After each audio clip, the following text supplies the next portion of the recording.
Le secteur de l'immobilier en Côte d'Ivoire accuse un déficit de plus de 400 000 logements. Pour faire face à la demande, 40 000 logements doivent être construits par an afin de satisfaire les demandes. Pendant les années de crise, la construction immobilière n'a pu produire le logement en nombre suffisant.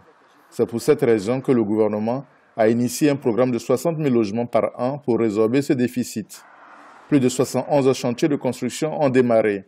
Priorité est accordée aux logements sociaux avec pour cible les ménages ayant moins de 400 000 francs CFA de revenus mensuels.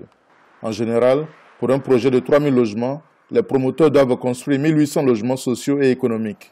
Ces derniers font le choix des immeubles pour réduire les coûts de construction des logements.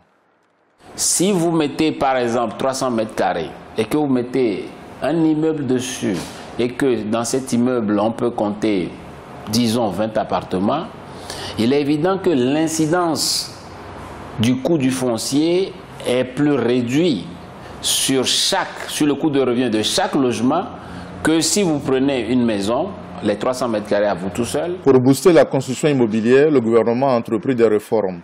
Parmi celles-ci, l'ACD a arrêté de concessions définitives pour simplifier et sécuriser l'acquisition du titre foncier. De plus, le programme de 60 000 logements sociaux et économiques est entièrement défiscalisé. Aussi bien concernant la fiscalité, j'allais dire interne, TVA, BIC, impôt sur le revenu des entreprises et tout ça, aussi bien que sur la fiscalité interne que la fiscalité de porte, c'est-à-dire même les matériaux importés sont défiscalisés. En contrepartie de la défiscalisation et de l'exonération accordée aux promoteurs, le prix du logement social est compris entre 5 et 10 millions de francs CFA.